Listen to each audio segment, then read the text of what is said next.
Bom dia, Brasil! Bom dia, Portugal! Está a começar mais um Notícias Quebrando, a sua transcrição de um texto nazista de notícias do The Library is Open. Eu sou o Cairo. Eu sou o Telo, Eu sou o Rodrigo. e hoje a gente vai começar aqui falando sobre cidadania.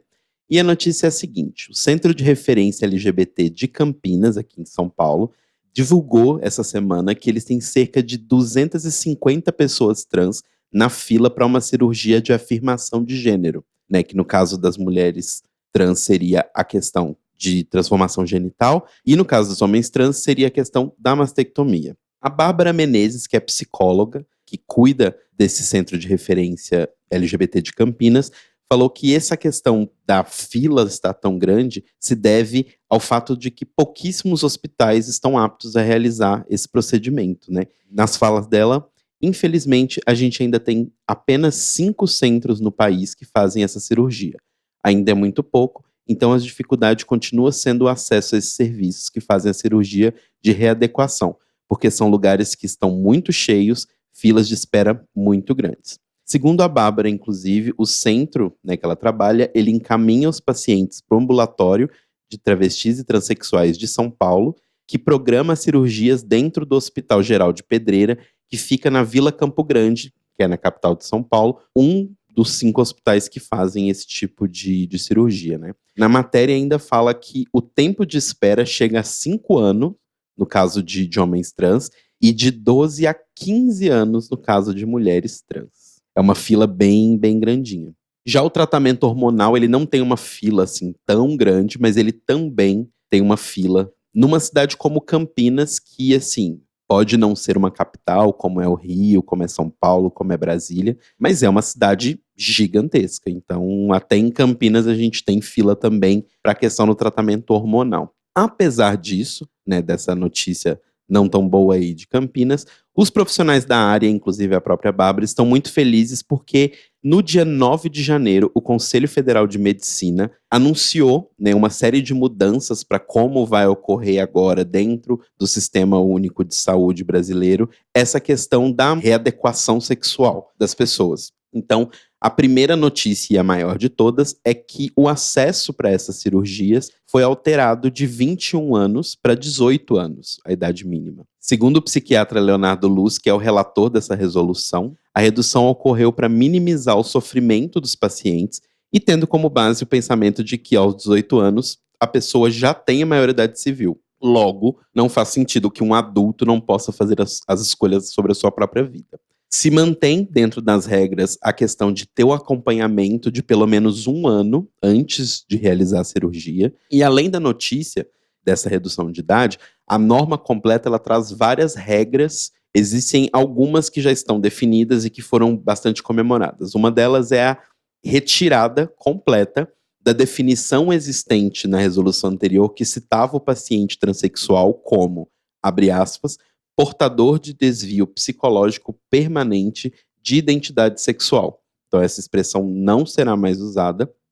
Né? Além disso, dentre as regras, o tratamento dessas pessoas será feito por uma equipe multiprofissional e interdisciplinar, que deve ser composta, no mínimo, de um pediatra, para o caso de pacientes com menos de 18 anos, um psiquiatra, um endocrinologista, uma ginecologista, um urologista, para ambos os casos. Então, tanto para mulheres trans quanto para homens trans, tem que ter a presença de um ginecologista e de um urologista e de um cirurgião plástico.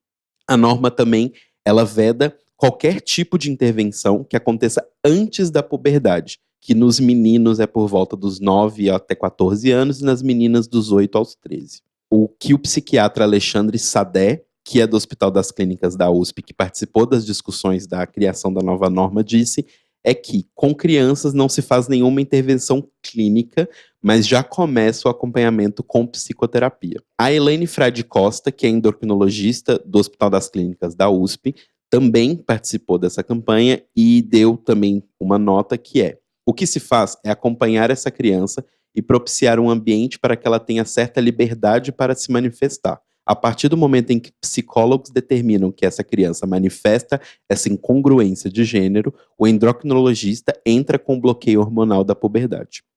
A aplicação da norma vai ser inspirada em modelos que já funcionam em outros países, como na Sociedade Americana de Endocrinologia, e ela ainda está em uma fase experimental. Então eles vão ver como é que isso vai funcionar. Caso funcione, continua, caso não, muda. Em uma outra medida, também, a resolução veta o acesso aos procedimentos hormonais e cirúrgicos por pessoas com transtornos mentais graves. Né? Isso é uma questão um pouco mais complexa, porque a gente sabe que o fato de uma pessoa ter um transtorno mental não invalida a forma como ela se vê, mas, de qualquer forma, as pessoas, né, de grupos aí brasileiros que advogam pelos direitos das pessoas trans estão comemorando essa nova norma. A Keila Simpson, que é presidente da ANTRA, né, Associação Nacional de Travestis e Transsexuais, diz que a resolução atende às reivindicações que tinham sido apresentadas pelo grupo e, segundo ela, a redução na idade mínima para indicação à terapia hormonal pode ajudar a reduzir o uso de hormônios sem acompanhamento médico. E a Similarra, que é da ABGLT, né, Associação Brasileira de Gays, Lésbicas, Bissexuais, Travestis, Transsexuais e Intersexos, concorda e diz que, abre aspas, é comum quem não tem acesso à hormonoterapia procurar na ilegalidade ou fazer com uso errado ou excessivo. A mudança pode diminuir esse problema. Então, a gente vai deixar aqui na descrição do episódio um link completo para vocês lerem mais informações. São várias mudanças, pequenas ou maiores, nessa questão da norma nova, e aí vocês podem ler lá com mais cuidado. Continuando, a Secretaria de Saúde do Governo do Estado de São Paulo vai proporcionar testagens para pessoas trans na Semana de Visibilidade Trans com relação a ISTs. O Centro de Referência e Tratamento a DSTs e AIDS de São Paulo vai realizar diversas ações durante essa semana, do dia 29 de janeiro, que é o Dia Nacional da Visibilidade Trans. Testagem de sífilis, HIV, hepatite, com foco na comunidade trans, mas não necessariamente exclusivo. Né? As pessoas trans vão ter uma prioridade ali na fila, mas não é exclusivo, então caso você esteja em atraso aí com seus exames, pode ir lá e fazer. De acordo com o Arthur Kalimann, que é o coordenador do programa do Estado para combate às DSTs e à AIDS, estudos conduzidos pelo Ministério da Saúde indicam que a prevalência de infecção do HIV em mulheres trans ou travestis é de 31%. Então a ideia é justamente tratar isso de forma bem direta. E continuando aqui para a nossa última notícia de cidadania, o Juizado de Violência Doméstica contra a Mulher de Arapiraca, no Alagoas, aplicou a Lei Maria da Penha a favor de uma mulher trans que foi agredida física e verbalmente por outras duas mulheres cis. De acordo com o Universo, né, que deu a notícia, o juiz disse que como a Lei Maria da Penha abrange todas as mulheres antes de qualquer coisa, essa mulher pode sim usufruir os direitos coletivos da Lei Maria da Penha. Ele disse o seguinte: é importante que nós, cidadãos, não apenas defendamos nossos direitos individuais, mas assumamos a defesa de todos os direitos dos demais indivíduos, componentes da comunidade. O alcance da lei às mulheres transgênero e transexuais deve ser definido com base na leitura moralizante da Constituição, aferindo valores e princípios a emprestar maior luz. A autora fez sua opção e cabe à sociedade respeitar. Aí tem aquele, né?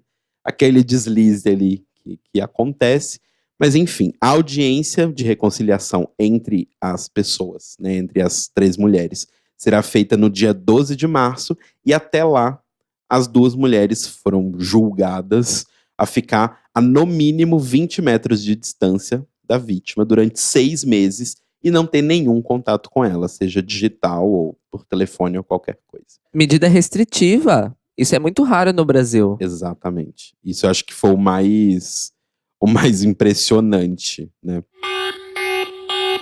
E agora, indo para nossa parte de cultura, foi decidido pela Associação da Parada daqui de São Paulo, a Parada LGBT, qual vai ser o tema de 2020.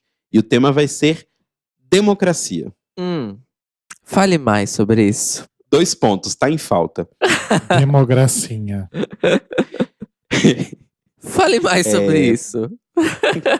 De acordo com a associação, né, os recentes ataques à comunidade LGBT e as eleições que vão acontecer em 2020 foram os principais motivos que levaram o tema a ser o vencedor entre os temas que estavam concorrendo, que as outras propostas eram falar sobre HIV e AIDS, que a gente sabe que é importante, mas né, acaba que sempre fica rondando aí. Inclusive existem pessoas da nossa comunidade que sempre fazem essa boa observação que é, nossa, vocês só falam de HIV e STs quando estão falando de pessoas LGBT, né? Tipo, as outras pessoas são imunes, aparentemente.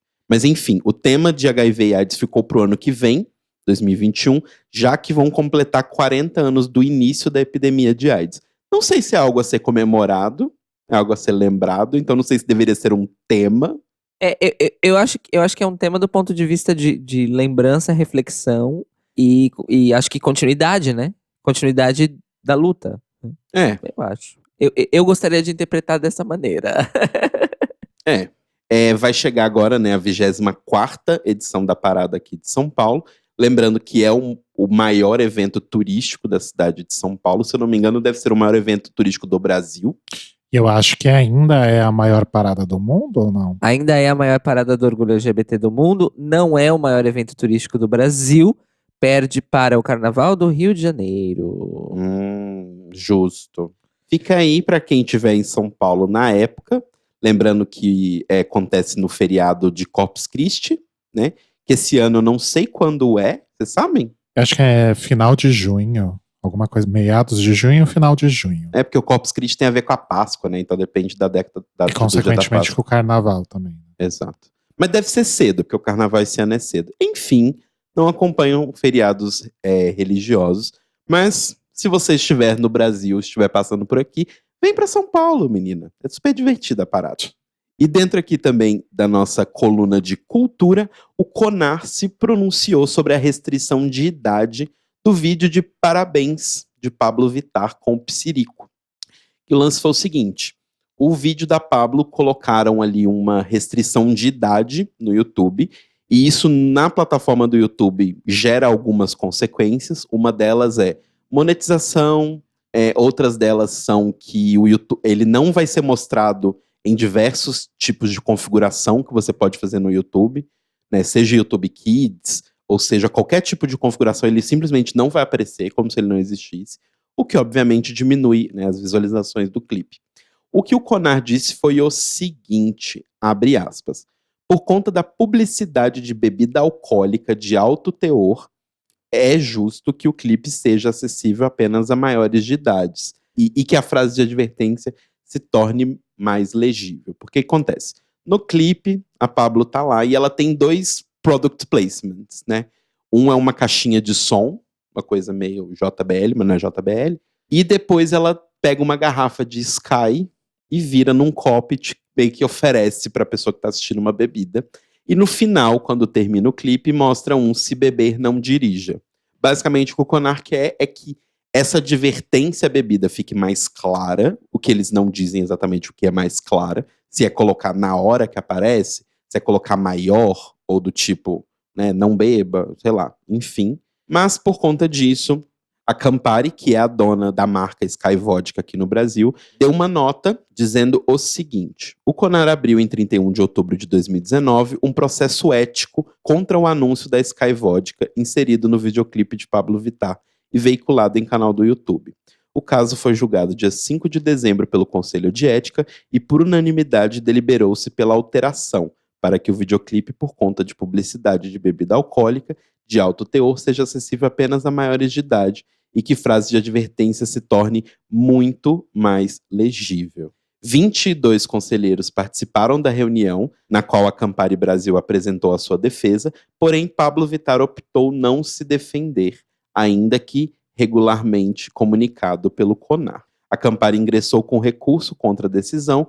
No CONAR cabe o recurso a toda decisão de primeira instância, mas ela deve ser implementada no menor prazo possível. E aí você fala, nossa, mas a Pablo não falou nada? Então, ela falou, só que só no seu Instagram. Ela pediu ajuda de todos os Vittar lovers para que continuem ouvindo a música Parabéns no YouTube e fazer Parabéns um sucesso desse carnaval. Acho que isso vai acontecer, efetivamente. E fica essa coisa, né? Se é uma censura. Eu, pessoalmente, tendo a ver como não. Eu acho justo. Eu também não acho que seja, não. Eu acho que assim, realmente tinha uma bebida alcoólica e Realmente, gente, é consumo de bebida alcoólica. O que eu acho se eles estão realmente fazendo dessa forma, apareceu a bebida, porque ela nem bebe, ela só oferece. Tipo, em nenhum momento do clipe alguém consome aquilo. Mas se nesse ponto já estão considerando que isso seja levado para todos os, né, para todos Exato. os clipes. E agora, seguindo aqui na nossa editoria internacional, a gente vai pegar aí um aviãozinho com destino ao Reino Unido. A primeira notícia é que o número de infecções pelo HIV entre homens gays e bissexuais caiu em 71% no Reino Unido. Caramba. Sim. Da estimativa aí de mais de 103 mil pessoas vivendo com HIV no Reino Unido em 2018, 93% foi já de fato diagnosticada com o vírus. Destas, 97% estão recebendo tratamento e destes, 97% já estão indetectáveis. O que significa que, inclusive, eles não podem transmitir o vírus, né? Uhum. Então, as transmissões, né, as infecções por HIV entre esses homens gays ou bissexuais caiu de 2.800 em 2012 para 800 em 2018. Caramba. Então, são números aí bastante interessantes. Mas nem tudo são flores, né? A gente continua vendo aí no Reino Unido uma tendência que já acontecia, que é 43% de novas detecções, novos diagnósticos de infecções por HIV em um estado um pouco mais avançado, não no estágio inicial, está acontecendo entre homens heterossexuais com mais de 50 anos de idade. Então, isso significa que existe uma necessidade urgente de envolver mais esses grupos de pessoas nas campanhas relacionadas à prevenção e também nas testagens regulares. E considerando aí também que as infecções que são aí diagnosticadas num estado um pouco mais tardio acabam sendo mais difíceis de tratar, né? Quando comparado, obviamente, com alguém que foi diagnosticado num estágio bastante inicial da infecção e que já começou a receber o tratamento imediato. Existe uma outra grande problemática aí no Reino Unido em relação ao HIV, que é a PrEP.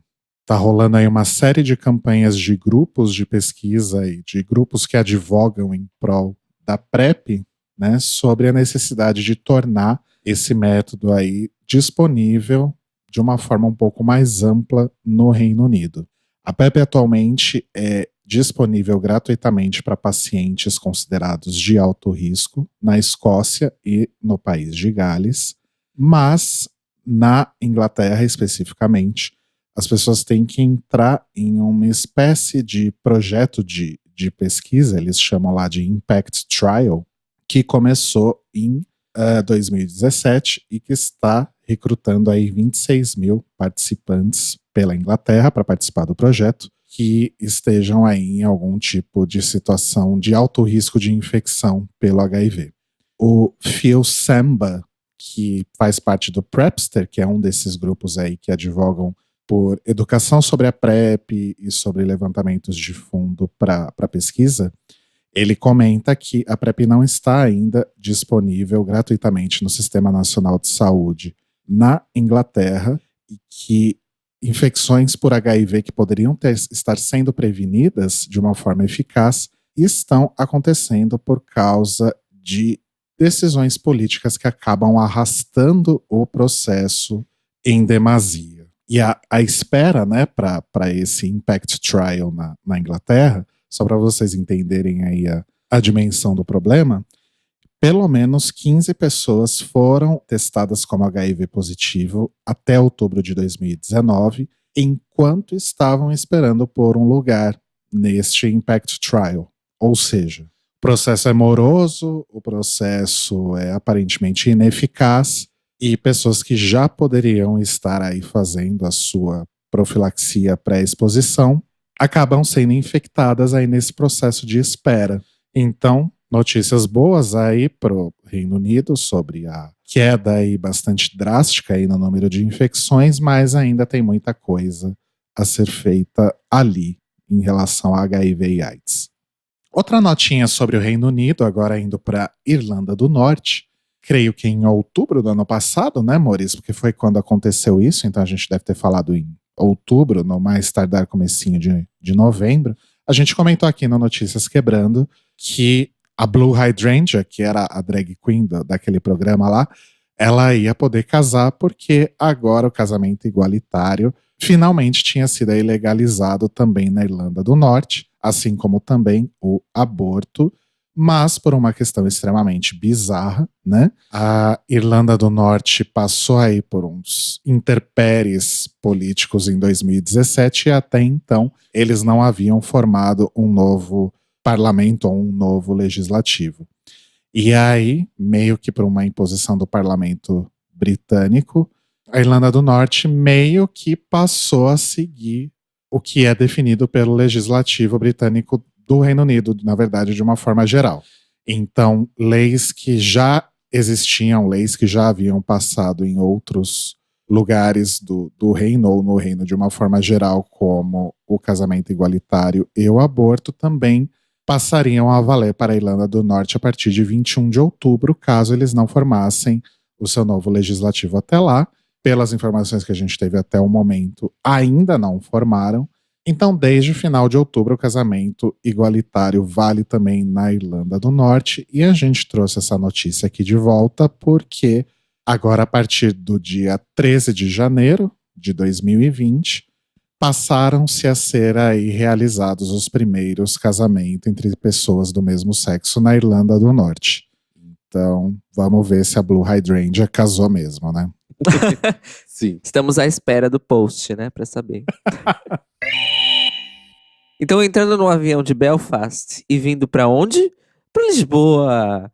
Estamos aqui na estreia de um dos novos quadros do Notícias Quebrando para 2020, que é o Notícias de Cá, em que eu vou falar pra vocês algumas notícias interessantes e pertinentes da comunidade LGBT aqui em Portugal. A primeira delas é uma notícia que a gente, na verdade, já deu várias vezes sobre o Brasil nos últimos 2 anos, que é a abertura de um espaço comunitário de residência que foi criado para acolher jovens LGBT em situação de vulnerabilidade social, com a diferença de que esta é a primeira iniciativa desse tipo aqui em Portugal. Muito bem, quem criou este espaço, que se chama Reajo, Resposta de Autonomização para Jovens LGBTI, que é a Casa Aqui, Associação de Solidariedade Social, que lida não só com a comunidade LGBTI, no caso, mas com direitos humanos no geral, inclusive populações migrantes, direitos das mulheres, direitos de pessoas encarceradas, não é? Então, todo esse escopo, mas eles têm dedicado uma pasta aí dentro da associação para a população LGBT e tomaram aí essa iniciativa que foi apoiada no sentido de infraestrutura e também de ajuda financeira para conseguir um imóvel, não é, de fato, pela própria Câmara Municipal de Lisboa. Ou seja, ao contrário das experiências brasileiras, da maioria delas, isso é de fato uma parceria entre uma associação da sociedade civil, não é uma ONG, e o poder público.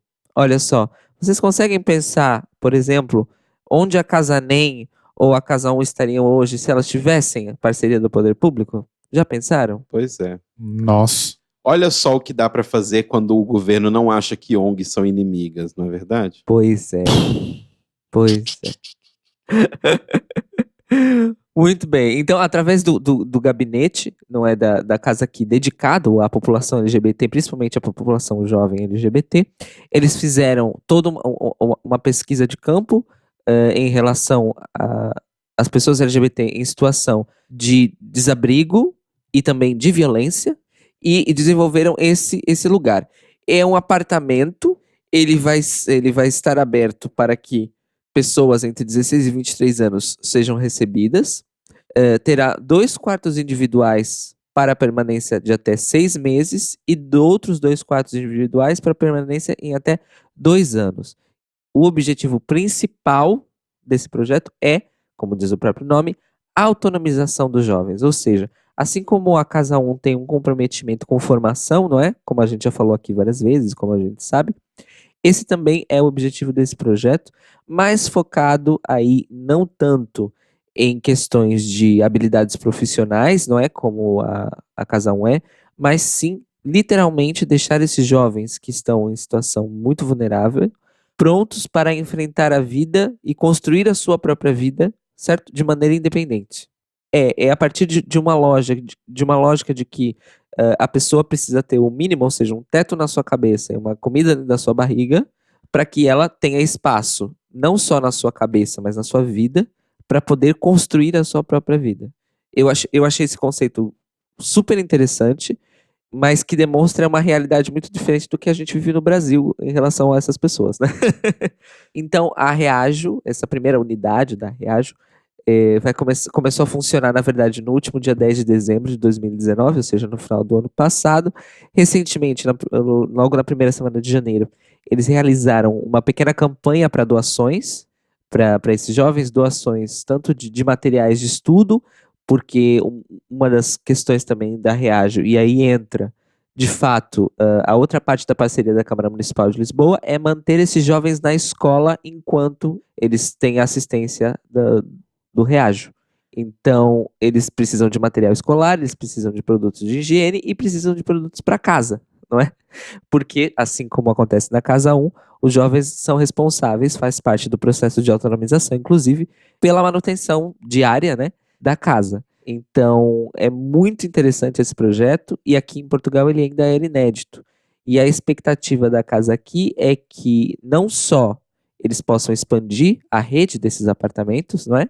Mas que no resto do país isso também se torne inspiração para outros projetos similares, quem sabe num modelo de residência, não é como são os modelos que nós temos no Brasil. Mas achei super, super interessante e para quem se interessar, eu vou deixar o link da casa aqui para vocês verem o projeto. E se vocês que estão escutando são aqui de Portugal, não esqueçam de procurar e entrar no link para ver como podemos ajudar e contribuir, não é, para a expansão desse projeto. Agora, falando mais do futuro, aqui em Lisboa especificamente, em setembro vai acontecer aqui em LX uma conferência que junta várias cidades de todo o mundo no combate ao VIH, que é como nós falamos HIV aqui em Portugal. Muito bem, o que vai acontecer então em setembro? O nome do evento é Fast Track Cities 2020, certo? E ele foi anunciada a participação de Lisboa em setembro pelo Fernando Medina, que é o presidente da Câmara Municipal de Lisboa, e o presidente da International Associations of Providers of AIDS Care, ou seja, Associação Internacional dos Provedores de Cuidados de AIDS e HIV, o José M. Zuniga. Eles anunciaram no último dia 17 a participação de Lisboa e de mais outras cidades portuguesas, como Porto, Cascais, Almada, Amadora, Loures, Odivelas, a cidade que eu moro, inclusive, Oeiras, Sintra e Portimão também vão se integrar nesse evento. A questão desse evento é o seguinte: vão ocorrer diversas atividades, entre atividades formativas, testagens, é claro, atividades culturais e mesas de debate, e principalmente ações afirmativas em todas essas cidades de Portugal e outras 300 cidades no planeta, para que o foco da abordagem de AIDS no mundo se torne aquele objetivo que nós já falamos várias vezes aqui nos nossos episódios especiais, os objetivos da UNAIDS, a ONU-SIDA, que é o 90-90-90. Não é? Inclusive, os dados que o Rodrigo falou do Reino Unido, significa que o Reino Unido já cumpriu os 90-90-90, que são 90% das pessoas infectadas com HIV diagnosticadas, 90% das pessoas diagnosticadas a receber tratamento e 90% das pessoas em tratamento com a carga viral indetectável. Então, o objetivo deste evento é criar mais awareness, ou seja, mais visibilidade para este objetivo da UNAIDS, do 90-90-90, e envolver a população em geral nisso, para que as pessoas realmente se testem realmente em massa e que, novamente também, outro assunto que o Rodrigo tratou, que é tirar o estigma do HIV de grupos de risco e associá-los a comportamentos de risco, ou seja, basicamente trazer às pessoas heterossexuais algum tipo de conscientização de que elas não são imunes ao HIV. Além disso, várias cidades do mundo também vão associar esse evento a questões de políticas de redução de danos no consumo de drogas, que é considerado aí um grande facilitador de infecções sexualmente transmissíveis. Então, obviamente que quando o evento acontecer, nós vamos falar dele novamente aqui na Lisboa, mas já fica o aviso que em setembro temos o Fast Track Series 2020. E quem sabe a gente não descobre que há cidades no Brasil que vão participar disso, não é? Semana que vem a gente fala disso. E para fechar a nossa rodadinha portuguesa de notícias de hoje, aconteceu no último dia 7 de janeiro o lançamento do primeiro livro publicado em língua portuguesa de cancioneiros medievais de poemas homoeróticos. Muita atenção. Os poemas, eles foram compilados pelo Victor Correia, que é um licenciado e pós-graduado em filosofia pela Universidade de Coimbra, certo? E ele é um grande pesquisador não só de filosofia medieval, mas também de literatura medieval, principalmente nas questões que envolvem a recuperação de material que era escrito na época em galaico português, para ser traduzido para o português europeu moderno. Então, no último dia 7, o livro chegou nas livrarias e ele é realmente uma experiência inédita no mundo, mas principalmente, especificamente, na literatura de língua portuguesa. O Vitor disse que não é um livro especificamente focado em homoerotismo, mas que ele notou ao longo da pesquisa que a quantidade de poemas que falam sobre a homossexualidade, seja de forma indireta, seja de forma humorística, ou seja de forma explícita, ressaltando que a pesquisa dele abrange desde o século XI ao século XIII, ou seja, não é uma época em que você imagina que as pessoas vão estar a falar de homossexualidade de uma maneira aberta, mas ele conseguiu achar vários poemas, chamaram a atenção dele e ele resolveu se aprofundar mais no assunto, e apesar da coletânea conter textos eróticos não somente focados em homossexualidade, mas ele ficou muito surpreso com a quantidade de textos que ele achou que abordam o tema. O livro já está à venda nas principais livrarias aqui de Portugal, tanto livrarias físicas quanto online, e eu realmente espero que alguma editora brasileira se interesse em fazer uma edição brasileira do livro, seja simplesmente uma publicação, não é, do livro no Brasil, quanto mesmo uma tradução para o português brasileiro moderno, né? Seria muito interessante. E para quem quiser ler um destes poemas, eu vou deixar um link aqui na descrição de uma pequena amostra do livro para vocês. Então, pegar agora um avião de volta para o Brasil, mas só metaforicamente, vamos deixar isso bem claro, para a gente entrar então no Manicômio Brasil S.A., o primeiro de 2020, que já vem assim. Bem louco. A primeira notícia, que é a mais leve dessa edição, é o seguinte: o deputado federal Pastor Eurico, pausa para este nome. Quando é deputado e começa o nome com pastor, é foda, né? O deputado Pastor Fulano. Mas a gente tem que respeitar o nome social dele, gente. O deboche. Ele que é do Patriota de Pernambuco, Patriota mais um desses partidos aí que abdicaram da sigla para ter um nome que não significa absolutamente nada. Ele quer retirar as menções que existem a pessoas homossexuais e transexuais da documentação que orienta a atividade dos agentes de saúde pública através do projeto de lei 5490/19, ou seja, é um projeto de lei que ele apresentou para tramitação ainda no final do ano passado, mas que só vai começar a correr o procedimento nesse ano de 2020. Para ele, segundo a justificativa que ele apresenta no projeto de lei, não há necessidade de mencionar aspectos humanos que não são condições biológicas, quadros clínicos ou excepcionalidades em detrimento de, abre aspas, uma opção de vida, fecha aspas. Ele ainda acrescentou que se essa questão da opção de vida, entre muitas aspas, fosse a lógica dominante, então os jogadores de futebol também teriam que ser especificados no material, por exemplo. Oi. Ai, Brasil.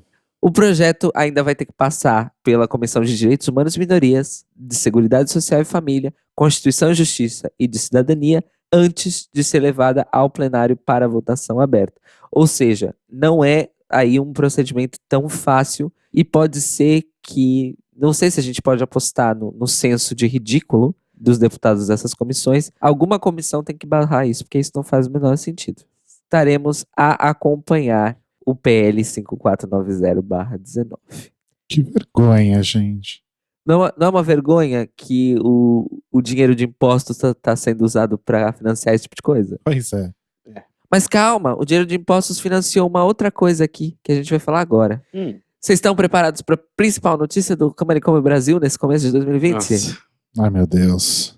Como vocês, queridos ouvintes, já devem saber, o anterior secretário especial de Cultura do governo Bolsonaro, Roberto Alvim, foi demitido do cargo depois de ter publicado um vídeo que supostamente seria usado para divulgar o Prêmio Nacional de Cultura, um vídeo protagonizado pelo próprio Roberto Alvim e que contém, só de começo, assim, a coisa mais evidente, uma transcrição direta de um discurso do Joseph Goebbels, que era uma espécie de ministro da cultura do governo nazista de Hitler, Terceiro Reich, Alemanha, anos 30. Europa? E esse é só o começo. Foi a primeira coisa que foi identificada. Um trecho do texto que o Roberto Alvim fala no vídeo foi transcrito e adaptado a uma realidade contemporânea brasileira, diretamente do texto do Joseph Goebbels, que faz referência à tal da nova arte alemã, não é? Do período nazista. Muito bem. A partir daí, o vídeo começou a ser esmiuçado, as referências começaram a ser desenterradas, e na verdade, o que foi descoberto foi que o vídeo foi inteiramente baseado na estética da propaganda cultural nazista, comandada pelo próprio Goebbels à época. A escolha da música de fundo, uma obra de Wagner, notoriamente o compositor favorito de Hitler, inclusive Wagner que ficou manchado na história mesmo depois de morto por causa do Hitler. Pois é, infelizmente. Não apenas isto, alguns elementos simbólicos, não é, colocados no vídeo em objetos em cima da mesa do Roberto Alvim remetiam a questões nazistas ou simpáticas ao nazismo, não é? Fascistas no geral, e também o enquadramento e posição do próprio Roberto Alvim no vídeo são absolutamente idênticas a um dos filmes de propaganda cultural de Joseph Goebbels. Inclusive, existe um trecho do vídeo do Roberto Alvim em que ele fala num ângulo para a câmera e num tom de voz que é idêntico ao filme de propaganda do Joseph Goebbels. Muito bem, isso obviamente atraiu a atenção mundial. Jornais e veículos de imprensa e comentaristas do mundo todo simplesmente achincalharam o Roberto Alvim e o Bolsonaro, que num primeiro momento disse que não havia nada de errado. Eduardo Bolsonaro foi às redes sociais para gritar, mas o comunismo é pior. Ou seja, dando atestado de nazista, basicamente, né? Tanto faz, tanto fez. Em menos de 24 horas, Bolsonaro mudou sua decisão e demitiu o Roberto Alvim. No dia seguinte da demissão do Roberto Alvim, veio aquele lance que é um ditado bem brasileiro, né? Que a gente sai da bosta para cair na merda. Em que Bolsonaro anunciou que estava convidando oficialmente Regina Duarte para assumir o cargo de secretária especial da Cultura do Brasil. Citando a própria, eu tenho medo. Regina Duarte se fez de melindrada, disse que não tem capacidade para isso. Imagina, ela quer continuar a trabalhar como atriz, ela tá muito bem assim. A capacidade ela não tem mesmo, né? Isso ela tava certíssima. E que ela queria continuar com a carreira dela de atriz, ela tá num momento muito bom, em que ela é atriz e produtora, tá conseguindo viabilizar vários projetos de teatro que ela sempre quis, que tava de boa, não, muito obrigado, etc. Papo vai, papo vem, pumba. No último dia 21 estava a Regina Duarte, numa viagem de um dia inteiro a Brasília, que foi custeada pelo governo federal, o que significa que foi custeada pelos cidadãos brasileiros. E num pequeno parêntese sobre essa questão, uma das primeiras notícias que saíram quando da ocasião da visita da Regina Duarte a Brasília foi que o governo federal não colocou a prestação de contas da viagem de Regina Duarte em nenhum lugar e se recusou a colocar e se recusou a fazer a sua obrigação, que é a transparência de dados, principalmente referente a gastos públicos. E até hoje, nenhuma prestação de contas dessa viagem foi publicada, nem no Diário Oficial, nem em nenhum outro lugar. Isso posto, Regina Duarte passou um lindo dia em Brasília, visitou o Bolsonaro, tirou foto, abraçou, deu risada, visitou o prédio da Secretaria Especial de Cultura, se encontrou com a ministra Damares, conversou com deputados e depois voltou para o Rio de Janeiro. E então ela disse, isso foi só um noivado. Depois que o presidente voltar do seu compromisso na Índia, eu dou a minha decisão, se vou ou não assumir o cargo. Muito bem.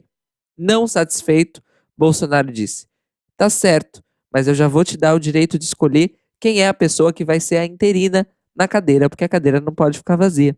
Muito bem, Regina Duarte disse, muito obrigado. Eu escolho então a Jane Silva, que é a atual secretária da Diversidade Cultural dentro da Secretaria Especial de Cultura. Só que a Jane Silva, meus amores, é uma pastora evangélica. Olha só. E Regina Duarte já disse que se ela, de fato, disser sim ao cargo, a Jane Silva será a sua primeira secretária. O que eu acho bizarro, tem várias coisas bizarras, mas o bizarro dessa parte da história é que ela não é oficialmente a ministra. Como ela pode sugerir alguém para ser o suplente? Porque o Bolsonaro deixou ela fazer. É basicamente isso. Ressaltando uma coisa que não é ressaltada o suficiente nas notícias sobre este caso, que é o seguinte. A gente sabe, Bolsonaro rebaixou a pasta da cultura de ministério para a Secretaria Especial, e num primeiro momento ela estava dentro do Ministério da Cidadania. Só que desde o final do ano passado, a Secretaria Especial de Cultura está dentro da pasta do Turismo, o que não faz absolutamente o menor sentido. Qualificações da Regina Duarte para o cargo. Ela tem um contrato por tempo indeterminado com a Rede Globo, porque ela é uma das antigas, não é? Ela é proprietária de fazendas de gados e de produtoras culturais, inclusive em vários momentos de embate, principalmente durante o governo Dilma, em que a Dilma batia muito de frente com certos projetos de lei da bancada do boi. Regina Duarte chegou a fazer campanha para vários deputados e vários projetos de lei que tinham como objetivo simplesmente eliminar várias regulamentações ambientais e facilitar a vida dos latifundiários. Além disso, ela recebe pensão militar de R$6 mil por mês por causa do pai dela, e ela tem atualmente uma dívida com o governo federal num litígio judicial de aproximadamente R$360 mil. Por que, meus amigos, ela deve R$360 mil ao Estado brasileiro? Por causa de irregularidades na prestação de contas de um espetáculo, que ela foi a produtora, e que foi beneficiado pela Lei Rouanet. Olha só que interessante. Eu tô esperando as qualificações até agora. Essas são as qualificações.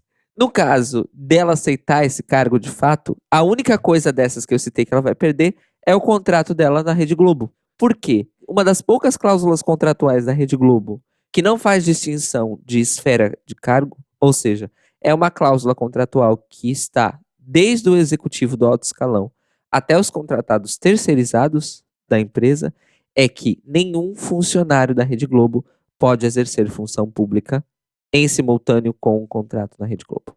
Ou seja, é uma bela de uma escolha, Regina Duarte, simplesmente aceitar isso e perder o seu contrato com a Rede Globo. O seu contrato com a Rede Globo, que inclusive já dura mais de 30 anos, vale ressaltar. Coincidentemente, no dia 21, quando ocorreu essa visita aí da Regina Duarte ao Brasil, foi anunciado e publicado o resultado da seleção do edital de realização audiovisual de projetos LGBT, que falamos anteriormente, que causou a maior polêmica, que Bolsonaro tentou vetar, mas a justiça obrigou o governo a levar a seleção a cabo, e foram anunciados então os selecionados. Curiosamente, nenhum dos 4 projetos que o Bolsonaro citou nominalmente, ou seja, Afronte, Transversais, Religar e Queer e Sexo Reverso, nenhum desses 4 foi selecionado. O que obviamente levantou suspeitas das pessoas envolvidas, que já estão aí tentar se movimentar para tentar investigar a situação, se houve algum tipo de viés ou não em relação aos seus projetos. Gente, tempos sinistros. Sabe o que eu acho o pior de tudo dessa história? É que, assim, ignoremos que o Alvin usou a estética do Goebbels, basicamente citou uma frase dele, palavra por palavra. O que ele tá sugerindo no vídeo, o conteúdo do vídeo é tão horrível quanto a forma. Sim, sabe? Sim. Tipo, ele basicamente tá sugerindo que existe um nível de cultura maior e que essa cultura maior é tipo ópera e essas coisas, e que cultura popular é uma bosta e que as pessoas que fazem esse tipo de cultura não estão produzindo cultura. E tipo, isso já é mega prejudicial, sabe? Só nisso ele já tá completamente errado. Mas o que me deixa triste é que, se não fosse esse lance de Goebbels e toda a questão nazista, e não só o lance em si, mas a repercussão que isso deu, a gente nunca estaria tendo essa conversa, nunca teria tido essa notícia. Exato. E, inclusive, um dos apontamentos que foi feito, não é quando explodiu essa bomba, foi o seguinte: ele só perdeu o cargo porque ele foi pego. É só por causa disso, entendeu? Então, todos os outros nazifascistas que compõem esse governo nas diversas escalas, esferas, escopos, continuam lá, porque eles não chamam a atenção.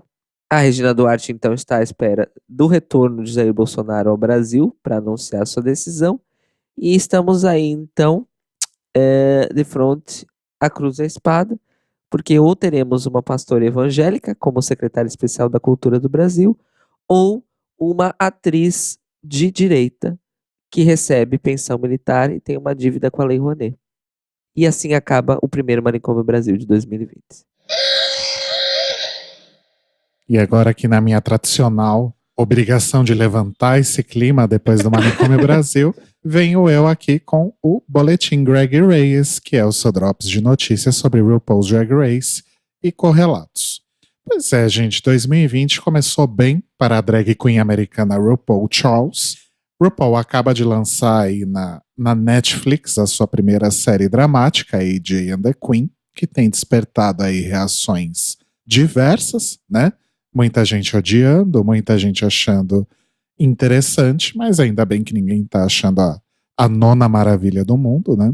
Inclusive, vocês podem conferir aí a nossa opinião no episódio do The Libraries Open da semana passada, número 177, certo?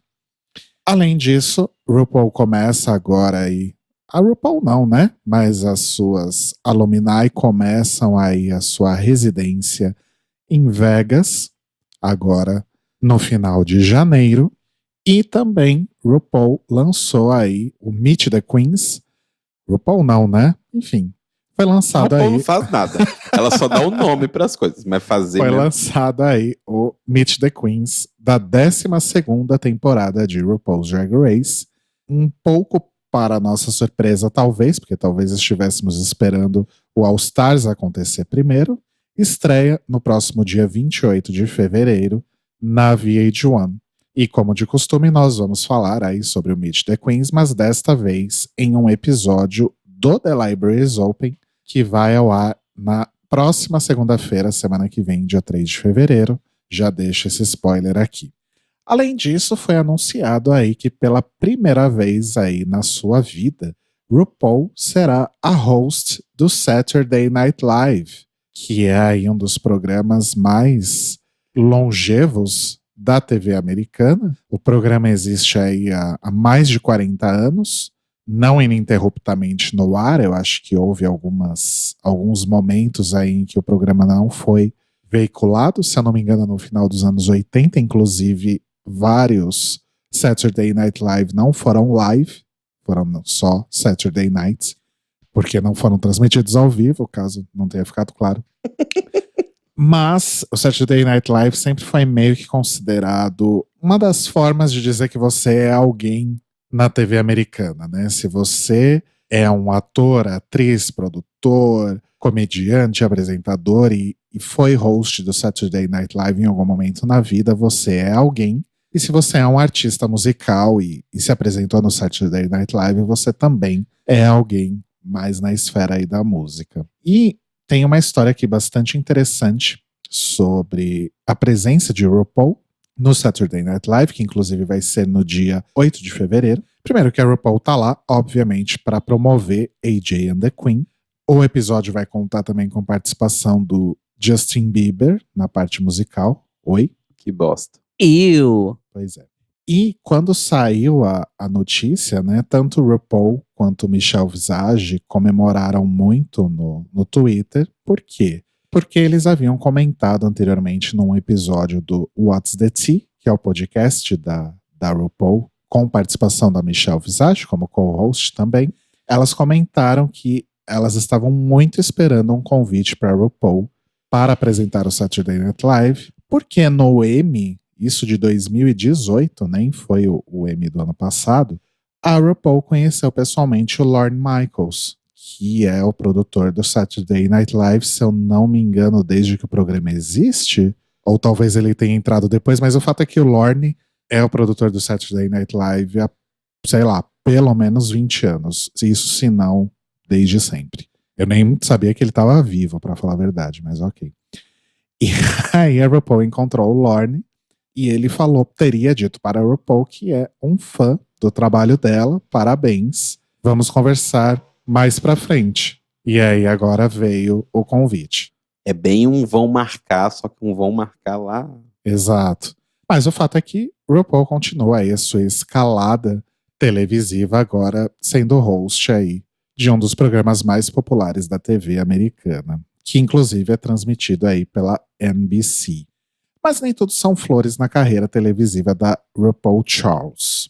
Lembra daquele talk show, RuPaul? Sim. Que estreou no ano passado, que foi numa rede de afiliadas do grupo Fox. Eles lançaram ali uma meia dúzia de episódios, né? Num momento em que as principais séries do grupo estavam em seu off-season. E aí teve lá episódio com a RuPaul entrevistando o James Corden, entrevistando os meninos lá, os irmãos do Mãos à Obra. Irmãos à Obra, aliás. A Michelle Visage, obviamente, Ross Matthews, né? Eu não lembro mais quem foram as outras pessoas. Pois bem, rolou aí, né, esse talk show diário durante 3 semanas, mas o programa, infelizmente, não foi renovado. Então não teremos mais RuPaul e seu talk show, a não ser que alguma outra rede aí se interesse pelo programa, se interesse pelo formato e queira dar um novo sofazinho para RuPaul fazer as suas entrevistas com os amigos, basicamente, porque ela só chamou amigo, quase. E foram divulgados aí recentemente os indicados à 3ª edição do GLAAD Media Awards, que nesse ano tem 176 nomeações entre 30 categorias. Só lembrando que o GLAAD Media Awards, a gente já falou dele aqui algumas outras vezes, esses prêmios foram criados em 1990 pela Gay and Lesbian Alliance Against Defamation, com o objetivo aí de reconhecer e homenagear as representações justas, rigorosas e inclusivas da comunidade LGBT e de questões que afetam as suas vidas nos meios de comunicação. E RuPaul's Drag Race está indicado aí para a categoria de melhor reality show, junto com Are You the One?, Bachelor in Paradise, I Am Jazz e Queer Eye. Então, vamos ver aí se RuPaul's Drag Race abocanha em mais um prêmio. E outra coisa bastante interessante dessa edição do GLAAD Media Awards é que temos brasileiros concorrendo, amores. O filme Sócrates, que foi dirigido por Alex Morato e estrelado por Christian Malheiros, está indicado na categoria de Melhor Filme Lançamento Limitado. Eu não faço a menor ideia do que lançamento limitado significa. Vocês sabem? Deve ser com relação à distribuição desse filme. Exatamente. Nos Estados Unidos tem, na verdade em todo lugar, tem wide release e limited release. O wide release é Star Wars estreou em 300 salas. Limited release é o filme X tem poucas cópias que precisam ficar viajando o país. Então... entendi. É isso, Faz bastante basicamente. sentido. E, gente, esse filme, só de lembrar me dá vontade de chorar. Esse filme é tudo. Tudo. O menino que é o Christian Malheiros, ele depois fez Sintonia. Ele é incrível. Esse filme foi realizado dentro do Projeto Queiro, que é um projeto lá de Santos. Beijo pra Santos. E esse filme é o primeiro longa de ficção do Instituto Queiro. Ele é todo feito em Santos, Cubatão e São Vicente. E assim, eu não assisti o filme no Brasil, eu consegui pegá-lo aqui, no Queer Lisboa. E foi foda, assim. Onde quer que vocês vejam que tá a passar esse filme, assistam. Porque é muito foda. Arrasou. E outro destaque aí pro GLAAD Media Awards desse ano é a indicação de Pose na categoria de melhor série dramática. Vamos ver se Pose leva essa também, tomara. E além disso, a Janet Mock, deusa maravilhosa que a gente sempre idolatra aqui, que é diretora, escritora e produtora de Pose, é uma das personalidades homenageadas da premiação. Lembram que a Beyoncé e Jay-Z Trailblazer. Foram homenageados, tal.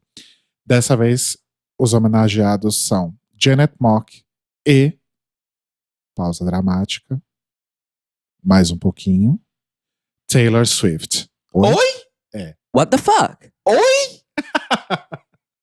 Como é que você coloca... Quando foi a Beyoncé e o Jay-Z, Eu também achei estranho. Foi estranho, mas você consegue entender um pouco por que a Beyoncé tá lá. Bem pouquinho. Consegue. Bem será? pouquinho, assim, você consegue. Aí você vai lá no ano seguinte, coloca Janet Mock e Taylor Swift lado a lado. Eu fico me perguntando quantos zeros tinha esse cheque que a Taylor assinou pra ganhar esse prêmio. E o que é mais triste é que provavelmente isso é por causa do clipe de You Need to Calm Down, que todo mundo sabe, ou deveria saber, que é super oportunista. Não só oportunista. Gente, ela fez um clipe, ela convidou artistas e performers e pessoas LGBT pra participar do clipe. Ela não merece um Nobel da Paz por conta disso, desculpa. Pois é. E outra coisa, gente, você vai colocar uma pessoa como Janet Mock, que tem anos e anos de trabalho dentro da comunidade e fora da comunidade, inclusive. Afinal, agora ela é uma roteirista gabaritada de Hollywood, não vamos esquecer disso. Isso porque ela já era uma autora publicada, né? Antes mesmo de Pose. E aí você coloca ela pra ser premiada num pé de igualdade de reconhecimento de Taylor Swift? A sério? Como a gente diz aqui, foda-se. E assim, nós não gostamos da Taylor Swift, mas assim, estamos fazendo uma análise objetiva. Não é uma questão de gostar ou não Gostando gostar. ou não gostando, o que ela fez pela comunidade LGBT, além de lançar um clipe. Pois é. Bom, se alguém tiver interesse, a cerimônia do GLAAD Media Awards acontece em 19 de março, em Nova York, e em 16 de abril, em Los Angeles. Né? Cada dia tem um número aí de categorias votadas. E para encerrar, eu conto aí que a World of Wonder já deu o sinal verde aí para 2 novas docu-series para o seu serviço de streaming. Qual que é o nome do streaming da World of Wonder mesmo? WoW Plus. WoW Plus, esse aí. Que são God Save the Queens, em que teremos aí, como vocês devem imaginar, as participantes da primeira temporada de RuPaul's Drag Race UK, junto com Alyssa Edwards, fazendo aí sua turnê por 6 cidades do Reino Unido. Nessa série teremos aí Never Seen Before performances, ou seja, performances nunca antes vistas, e imagens do backstage da vida na estrada. Que interessante. Nossa. E a outra é Untitled. Será que o título é esse ou o título tá em definição? Porque tá assim: Untitled Trinity Taylor Pageant Project.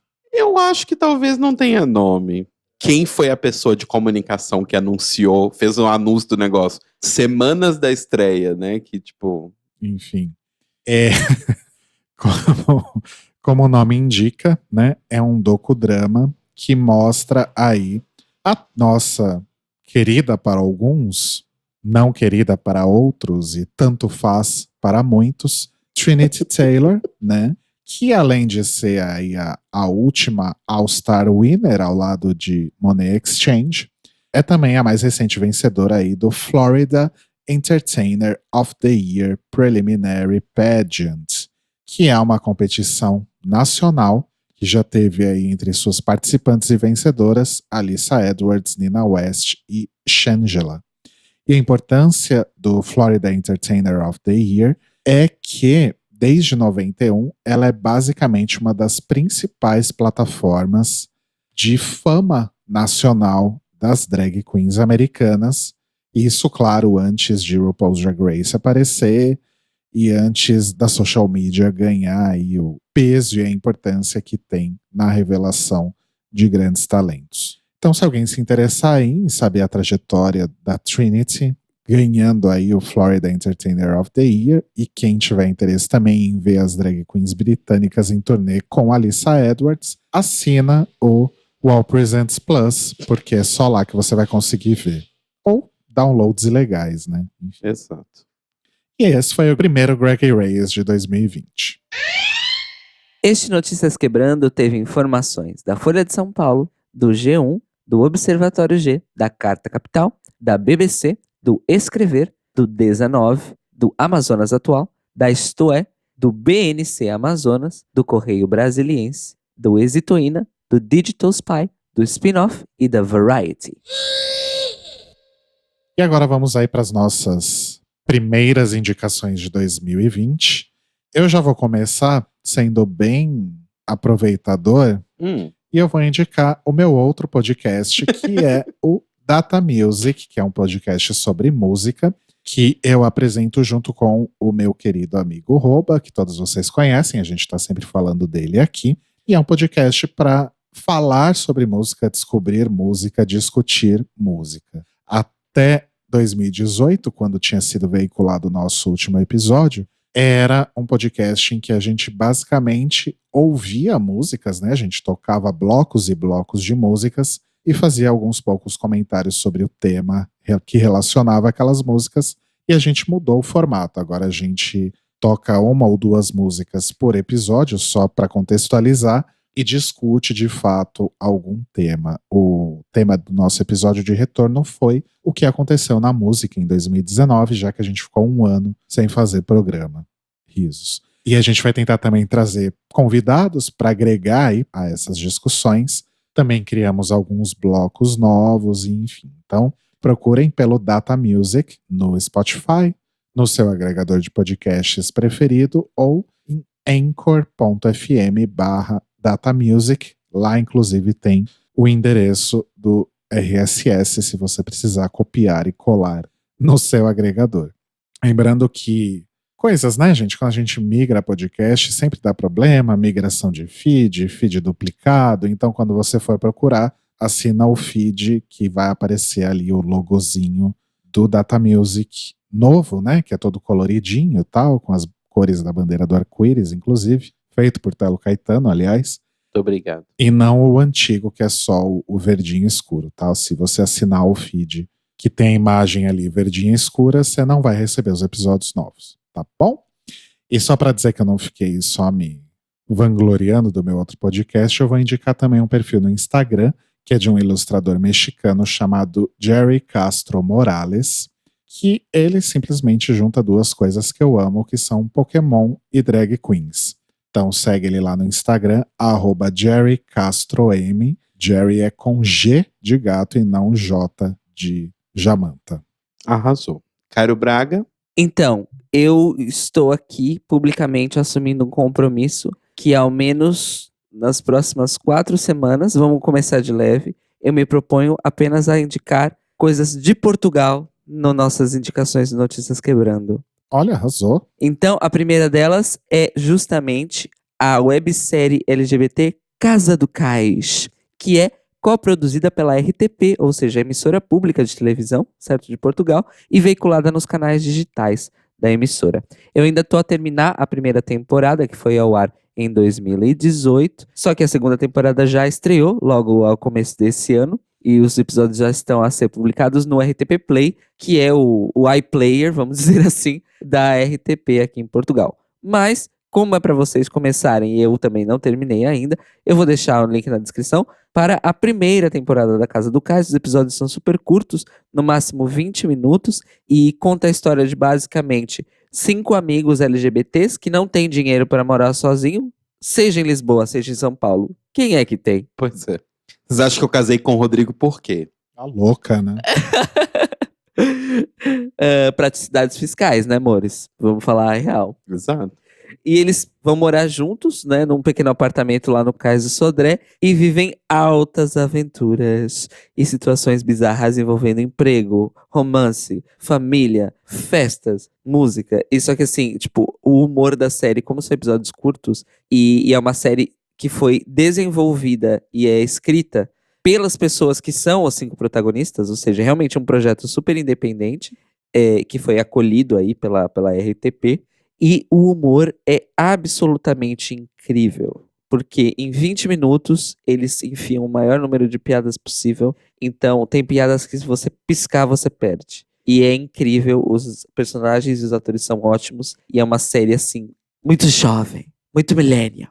Mas falando sério, eu fiquei apaixonado logo nos 3 primeiros episódios, então indico para vocês assistirem Casa do Cais, que já está causando polêmica, porque, como eu disse, a RTP é coprodutora e veicula o programa, e é óbvio que, assim como quando foi anunciado na primeira temporada, no anúncio da segunda, vários comentários de ódio no anúncio de que Casa do Cais continua na RTP por uma segunda temporada, dizendo que devem privatizar a RTP porque não querem o dinheiro público deles sendo usado para paneleirices e putarias. Ai, ai, ai, o Brasil tão parecido com Portugal, não é mesmo? Eu Pois jurava é. que você ia falar que o nome da série era Casa do Caralho, alguma coisa assim. Amo. A minha indicação, vão ser 2 indicações. Uma o Cairo já deu aqui, mas como muitas vezes eu e o Rodrigo a gente acaba não prestando atenção nas coisas que o Cairo fala, porque o Cairo fala muito. Tá louca. E aí a gente decidiu ir atrás. Uau! I feel very attacked. Você não precisava dormir com essa, né, Cairo? Mas então, eu tô dizendo tudo isso pra dizer que o Cairo estava certo. E uma série que ele tinha indicado pra gente há muito tempo atrás, a gente só foi ver agora, nesse recesso, que é Merli. Ele já tinha indicado, falado que era muito bom. A gente falou, tá bom, a gente vai assistir. Nunca vimos, e aí assistimos finalmente. E é muito boa. Eu não imaginava que com 30 anos eu ia estar me divertindo tanto com 2 séries que são basicamente Malhação, que é Merli e Sex Education, que é uma malhação mais interessante. Mas assim, são histórias de pessoas no ensino médio. E Merli fala sobre o professor de filosofia, que é o Merli, em Barcelona, onde ele ensina filosofia para os alunos. E aí vocês imaginam as questões de alunos do ensino médio aprendendo filosofia, né? Todos been there, done that. Mas é muito legal a série, a gente assistiu ela inteira nesse recesso. Choramos muito com o final muito emocionante. Mas assim, eu acho que todo mundo deveria assistir, tá na Netflix.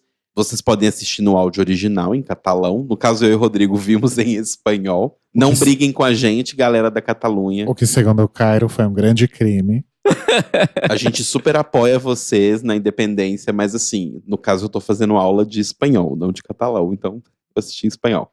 Inclusive, eu descobri que vários dos dubladores da série em espanhol são os mesmos atores que fazem a série em catalão. Ah, é? Sim, eu não fui sabia procurar disso. isso pra poder Que tirar. legal. Mas isso faz sentido, né?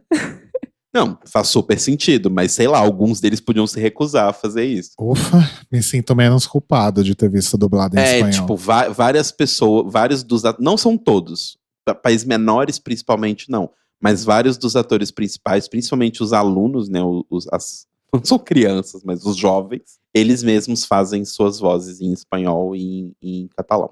Mas é muito boa a série, assistam. Posso fazer um comentário sobre Claro, Merli? faz sim. Caso você tenha assistido também Elite, que também tá no Netflix e também é uma série feita na Espanha, no caso, não na Catalunha, né? A série se passa em Madrid. O que você descobre é os jovens espanhóis madrilenhos, eles transam muito, eles usam muita droga e eles adoram enfiar a faca nas costas dos outros. E os jovens da Catalunha, na verdade, são mais de boa. Eles se ajudam. Né? Eles se ajudam, eles são mais compreensivos. Eles transam, mas nem tanto. E eles só usam ali umas drogas Então, naturais. mas tem uma diferença. Elite é num colégio de gente rica. Merli é numa escola pública. Ótimo Exatamente. ponto, Cairo. Excelente ponto. Fica aí essa análise sociopolítica da Espanha atual para vocês. Caso vocês queiram aprender um pouco mais sobre. E a minha outra dica vai para um canal de YouTube, que é um canal americano, chamado NoClip. Que eles basicamente são um canal que faz mini documentários, não mini documentários, mas documentários curtos, de 40 minutos, 30 minutos, que falam sobre videogame, e eles são um canal de documentário que é movido a crowdfunding. Então todos os vídeos deles são pagos por pessoas que ajudam eles todos os meses, e eles têm vídeos bem interessantes, assim, então, tipo, eles analisam coisas, às vezes existem e a gente dá como dadas, né, tipo, por exemplo, sei lá, tem o Video Game Awards, que é o prêmio anual que o Geoff Keighley criou de videogames, e é um prêmio que existe, enfim. E aí eles têm um documentário que é eles entrevistando o Geoff Keighley de 1 ano atrás sobre por que ele criou o The Game Awards. E é tipo umas perguntas assim, que iniciam, sabe, as coisas. Então, tipo, é bem, bem divertido. E eu, né, fiquei dando bastante atenção pra eles essas semanas atrás, porque eles lançaram um documentário sobre o meu jogo, um dos meus jogos preferidos da Supergiant, que é o Transistor, eu já falei dele aqui. E eles estão lançando uma série de documentários junto com a Supergiant, que é a produtora do Transistor, e são bem legais, bem feitos, assim, os documentários, sabe? Uma cinematografia interessante, perguntas interessantes, porque eu acho que isso conta muito em um documentário, principalmente documentários muito entrevista. Então assinem um canal deles no YouTube que chama NoClip. E o Notícias Quebrando estreia toda segunda-feira às 8 da manhã, horário do Brasil, ou 11 da manhã, horário de Portugal, no nosso canal do YouTube, que é bit.ly/TlioYT. Vai lá no nosso canal, assine o canal para a gente poder trocar essa URL por uma mais bonita e menos escrota. E também, logo que estreia no YouTube, também fica disponível no feed para você ouvir no seu agregador de podcasts preferido e também no Spotify. E se você quiser mandar um e-mail pra gente pra falar mal da namoradinha nazista do Brasil, Regina Duarte, você pode mandar um e-mail para contato@thelibrariesopen.com.br ou entrar no nosso site thelibrariesopen.com.br e deixar o seu comentário no post deste episódio. Lembrando que nas redes sociais nós somos Tlio Podcast e no YouTube, como o Rodrigo falou, nós somos bit.ly/TlioYT de YouTube. Nossa, falar esse endereço nunca vai ficar mais confortável, né? Desculpa. A culpa não é sua. A gente precisa de inscritos no YouTube, gente. Ajuda a gente a mudar essa URL. É verdade, amores, isso é importante. Se você tá se sentindo empático conosco, porque é difícil falar esse endereço falando pra vocês, ajudem-nos a conseguir mais inscritos para podermos personalizar e virarmos youtube.com/TheLibrariesOpenPodcast, quem sabe? Exato. A saber. Deixa eu só falar quantos inscritos faltam. 58. Ah, então faltam... Quantos Henrique Cristos? Faltam 42. Gente, só falta 42 pessoas pra gente chegar no número mínimo pra mudar o URL. Então ajuda a gente lá, por favor. Enquanto isso, não se esqueça de estar presente no nosso canal do YouTube em bit.ly/TLIOYT. Enfim. E nós nos ouvimos e nos falamos novamente hoje, a partir das 21 horas, horário de Brasília, e meia-noite da terça-feira, horário de Portugal, para mais um episódio do The Library is Open, em que estaremos recebendo lindos convidados para falar sobre o Dia da Visibilidade Trans no Brasil, que se comemora nessa semana no dia 29 de janeiro. Então não perca, pois está babadeiro. E se você quer participar da estreia no YouTube com o chat, esteja lá a partir das 9 horas, horário de Brasília, meia-noite da terça-feira, horário de Portugal. E claro, tudo continua na mesma. Na terça de manhã, tá no feed pra todo mundo, e inclusive no YouTube. Então é isso, amores. Beijinhos e até mais tarde. Beijos. Beijos, amores. Até mais tarde.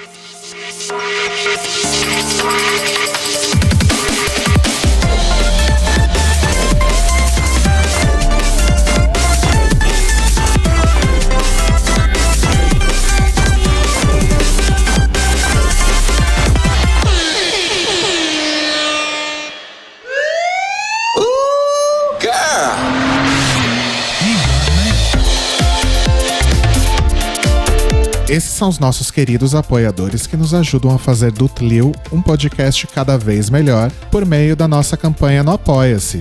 Obrigado, amores! Rafa Bibi, Sam, Panza Lamotkova, Ivan Ribeiro, Tonho Esteves, Leandro Bacelar, Tiago Querentino, Fúvio Balsalobre, Sérgio Araújo, Thaís Alves, Fred Pavão, Lucas Alves Romeiro, Gui Gonçalves, Mia Brandão, Jean Prado, Cleiton Cris, Pandora, Maíra Bueno, Inês Barreto, Cacita Alves, Bia Souza, Valdir, Manuel Carneiro, Letícia Ferreira, Mário Bezerra, Vitor Vilaverde, Arthur Mois, Raboni Santos, Vini Souza, Edgar Torres, Malu Vieira, Inoue, Duda Zanini, Luiz Oeste, Juliano Lopes, Brenner Guerra, Tata Finoto, Malcolm Bauer. E se você quer ouvir o seu nome no final de todos os nossos episódios, vai lá em apoia.se/The Library is Open, confira as nossas metas, escolha suas recompensas e se torne uma apoiadora do The Library is Open. Oh, crrr, oh, crrr, oh, crrr.